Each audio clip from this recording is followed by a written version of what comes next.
Welcome back to Unit 3, Lesson 4, Video Part 5. If you just watch Video Part 4 and were completely confused, don't worry. As I said, follow the connections to the actual animated videos. And as well, in class we're going to be practicing with various manipulatives so that you get a chance to see this in real time. Okay? But let's finish it off. So the last step is called termination.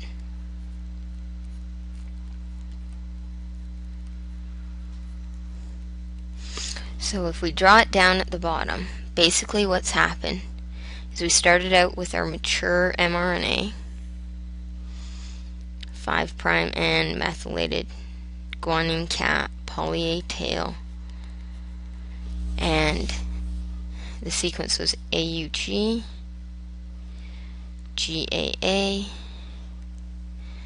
GCA, ACG, UGA. And basically what's happened at this point is the mRNA has been translated with the ribosome sliding along until it gets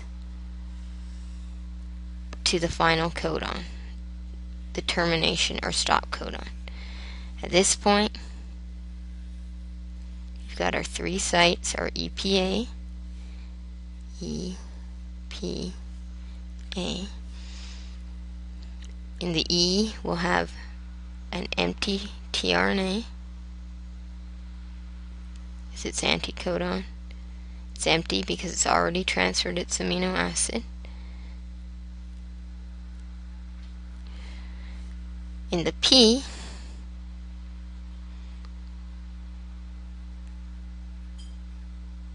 we'll have our, that's a pretty sloppy T looking tRNA, but we'll have our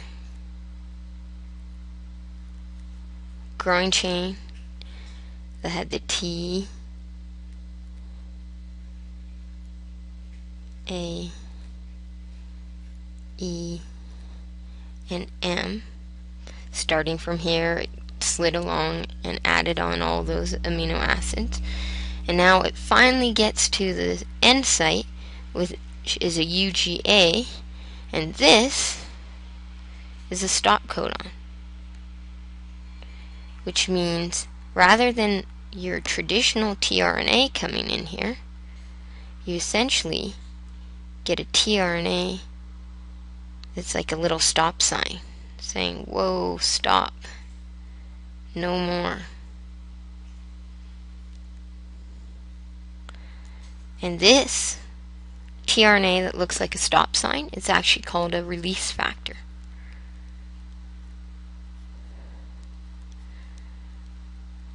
And it makes it so that the growing polypeptide chain cannot jump over to the stop. Okay? And it causes everything to release from the mRNA. So termination is a little simpler, a little cleaner. Okay, I know it's still a messy diagram, but it's a little bit cleaner. At termination, step A, ribosome reaches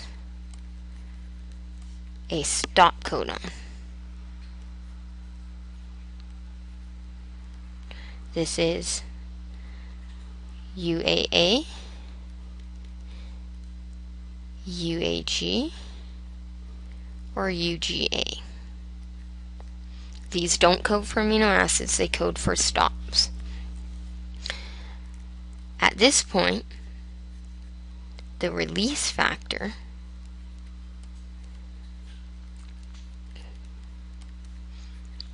binds to a site of the ribosome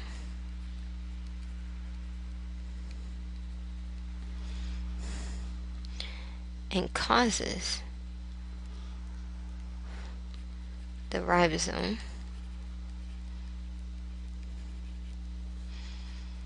to release the amino acid chain. At this point, it's what we call our primary structure, and then it would fold up.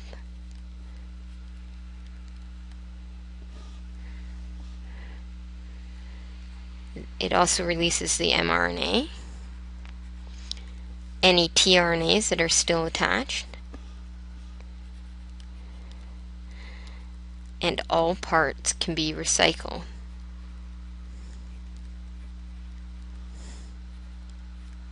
Except for the actual protein itself, to build more proteins.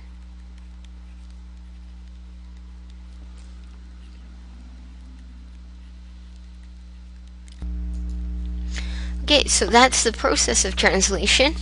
And then there's just one little thing we need to know. I said we could recycle these things in terms of the ribosome and the mRNA and the tRNAs. tRNAs can be reloaded and reused. mRNAs can be copied off of over and over again. And in fact, multiple ribosomes, if we were to look at a much longer chain, so this is no longer representing just a little 5 codon chain, this is a big long chain. What happens is you can get your small ribosome binding, your large ribosome binding, and your chain being made off of there. And as it moves along, the chain will get longer and longer off of it.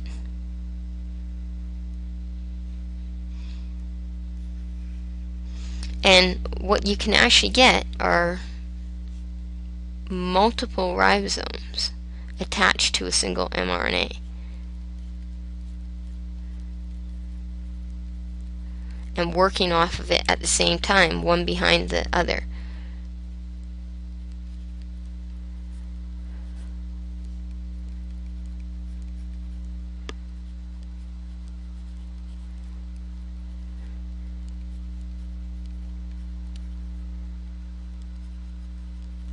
And when it does this, you can actually see it under a microscope. It looks almost like a necklace with little beads, and we call it a polyribosome because there's many ribosomes attached to the mRNA.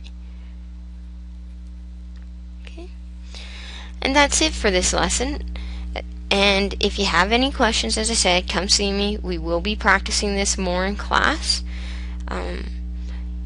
Otherwise, I hope you have a good day, and I'll see you in class.